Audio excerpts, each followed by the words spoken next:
Cüne, şahane, sarver, sarver, sarver.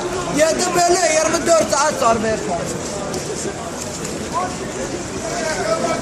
Döner cici, pilav cici, ciğer cici, börek cici, köfte cici, kokoreç cici, kebap cici, ketçapsına, an cici, tantunici. An cici, tantunici da bizim tantunici. Sarver. Toplam.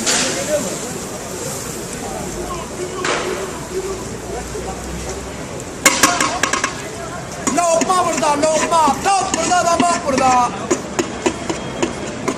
Taze taze, canlı canlı, sana sana, abone anne. Çıtır çıtır yağa batır, mideye atır, evine götür, tantuni ayran. Gerisi yalan.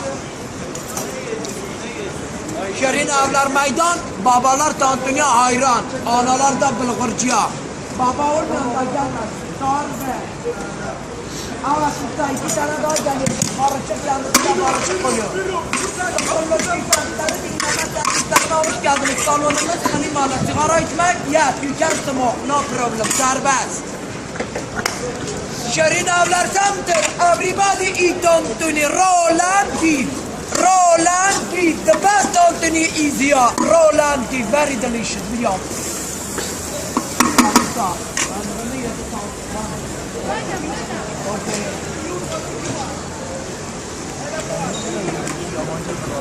Bana niye yabancılar anlıyor?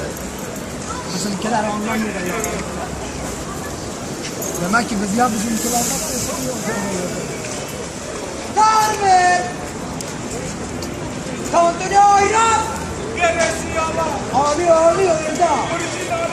Nobeli de orada. Kur'an'ı vurma. Top burada, nobel burada. Sarfe. 7 belli 24 saat sarfer.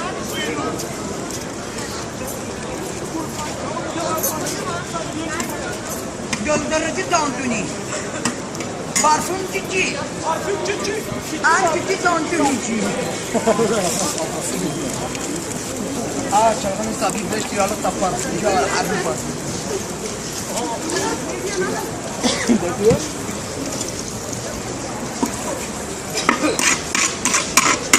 Lokma burada lokma. Deniz manzaralı salonumuz üst katta. İhtiyara boğa sürü. Adalara, modalara, park kodu sigortalı.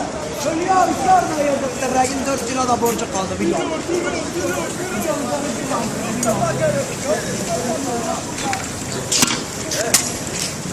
Ya onu oraya koyayım ben ya. Ben bizim